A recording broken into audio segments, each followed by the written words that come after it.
Okay, Doctor, well, tell me about some of the multiple dimensions of consciousness. Oh yeah, because there are at least 10, and so we know there's way more than that, but at least 10 that they can measure and mathematically stays consistent. So anyway, like one of them is holographics. Stephen Hawking, who is world famous physicist, he's a paraplegic in Cambridge, right? And his real recognition came when he used a holographic framework and looked at black holes. And by using the framework, he could see 2 more dimensions of reality that are involved in the black holes, and he could explain how black holes work. And as soon as he did that, he was recognized worldwide for his contribution to physics. And then that propelled him into this leading position that he has in the world right now. So when you look at that, you say, well, what the heck is holographics, And you say, well, look, holographics simply means this. You take a more complex thing and you put it in a less complex position. So you take hyperspace, which is extremely complex, and you actually can look at the world and see how the world is holographic. And it's more simple than hyperspace. Now, most people will glass out at that point. Yeah, the eyes glaze over. What does that mean? And what it means is that you as a person and me, we are holographic projections. We have what's called a hyperspatial counterpart, and as soon as you use the holographic screen, you can sense the dimension in which your hyperspatial counterpart, that's what people like Roger Penrose, he's a brain surgeon, one of the world's great mathematicians and a quantum physicist, so he's a pretty bright guy, and he says when you look at the world through the holographic screen, you can see that you have a hyperspatial counterpart. Now, like David Bohm was a friend of mine, and we had a lot of good conversations and things like that. And so one of the things he taught about was the implicate order. There's an implicate order built into all life. And it seems to be the formula by which all life evolves. Like plants grow a certain way, children grow up, people grow up. Well, where does the information come from? It comes from their hyperspatial counterpart. So in quantum physics, they say everything has a hyperspatial counterpart. Not just human beings, but everything. Everything. Not only that, but everything is made of information and motion, isn't it? The big cyclotrons, these huge mile-wide things that they get the photons going faster and faster, and then they bombard them and watch all the little pieces. There are no little pieces. When you get down to the littlest things, they're spinners of information coming from hyperspace. Not only that, they can also go back into hyperspace. So they can come in and then disappear and come back, and photons can become different in shape and then come back and be photons again. There's all kinds of, in fact, half the universe is younger than we are. So half the universe within our lifetime is basically passing into space-time and then out again.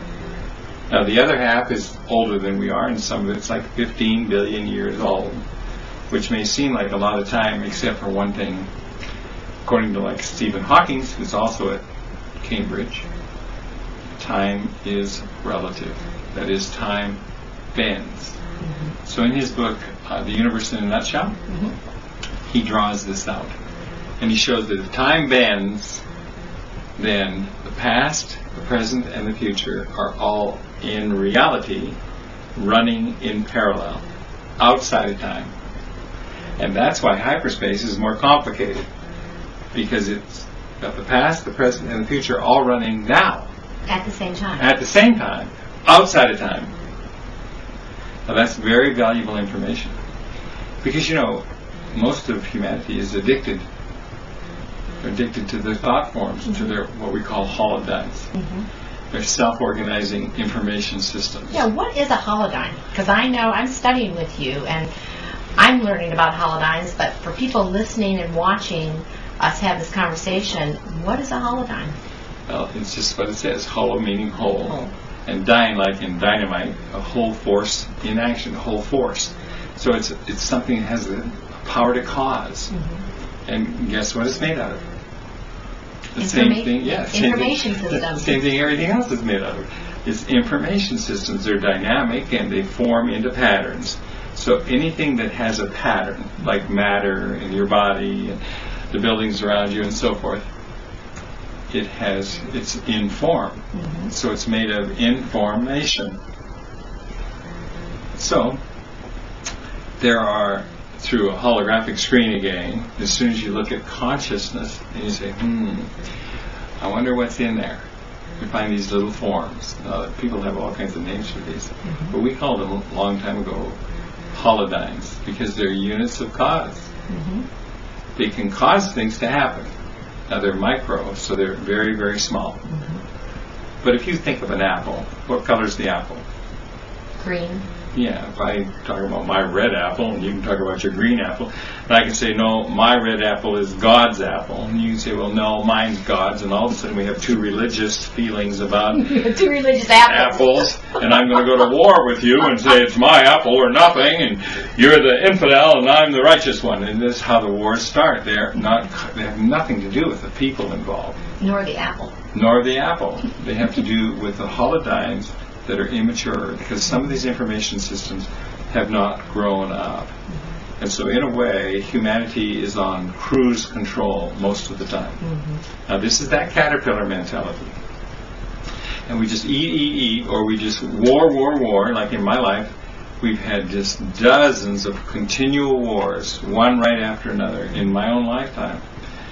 You know, I was born in between the first great World War, World War I, and then the second Great World War, which was World War II. I was born right in the middle of it. And then, of course, there was all the other wars, and then the Great Cold War, which was institutionalized and was never going to be solved. And so I thought, well, that's a good problem, because I like problems, especially the complicated ones, because once you learn the patterns that are inherent, the intricate order of solutions to problems, you realize we made a deal. Mm-hmm. So we're all made of information from our hyperspatial counterpart. I call your full potential self. Because with David Bohm, it was about it's the potential that's unfolding. So the hyperspatial dimension is a dimension that's bigger than this one and more complicated. It's considered to be 97% or something like that of reality is in dark matter or hyperspace, outside of space and time. It's hyperspace. It's beyond space and time. Mm-hmm. And we only discovered this a little while ago. But David knew about it, and he said, look, everything is unfolding its own potential. So I call your hyperspatial counterpart your full potential self. And manifesting your full potential self is what life is about. Mm-hmm. So we made a deal in hyperspace. We call it the covenant. Mm-hmm. In the covenant, we said, okay, I'm going to come to Earth, and you can be this person with me, and you can just give me a really hard time. You just make it so difficult. And what you do is you make it so difficult, I'll just want to hate you so bad. Now, hate is not my nature. My nature in hyperspace is to love, say. I'm a being of love, say. Mm-hmm. And so when you're a being of love and you're here and people are just making you want to hate, guess what your challenge becomes? Your challenge becomes going to and finding the full potential of that person. Right. And my full potential and meeting on that level. Right. And once you meet on that level, any kind of situation that says, hate is an opportunity to love maturely. Mm-hmm. Abandonment is an opportunity, again, to express your connectedness. Mm-hmm. To be really stupid and ignorant and play you don't know nothing is an example, is just an invitation to be the knower when everybody around you knows nothing. So it's like the polar opposites. Yeah. And in a sense, every single situation was designed so that we could unfold our potential in that situation. Right. So when it comes to major ones like mental illness or drug abuse or criminal behavior or stuff like that, we took all of those and said in the academy and said, I wonder what the potential would be. Mm-hmm. And we committed. We just made all these amazing results. We found out that everything has a positive intent. And that when you get into, we did the maximum security prisoners at the prison at Point of the Mountain in Utah, and found out that even the multiple rapist murderers, it had nothing to do with the person who committed the crime. It had to do with their holodynes. And once the person who committed the crime found out it was their holodynes, they could then use their full potential self to transform the holodynes into their potential, and they became so loving and so intelligent that the warden kicked us out of the prison. Yeah, because you could have put him out of business, basically. Right. Because they don't respond to fear and force. He said, prison is a place for fear and force. There is no room for love and intelligence. Mm-hmm. Really? So it was a great opportunity, and they didn't stop the prisoners. They kept teaching holodynamics all the way through and went to other prisons and so forth, and I never was able to follow it through because I got involved in other kinds of problems. Mm-hmm. It's all solutions. We always want to find solutions. That's why the Cold War, for instance, the solution was absolutely remarkable. Mm-hmm. It transformed 60% of the landmass ownership from dictatorship ownership, which was a collective dictatorship, to private ownership. Wow. In 4 years without a war. Wow.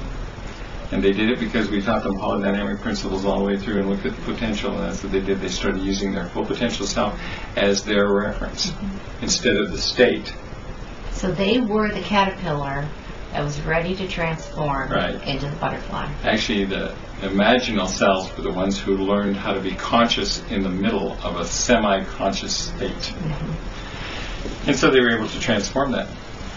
And that's what we're about. We're about being the transformation agents for what's coming. And what's coming needs for the human race to transform to survive it. So we either transform or we don't survive. It's that serious.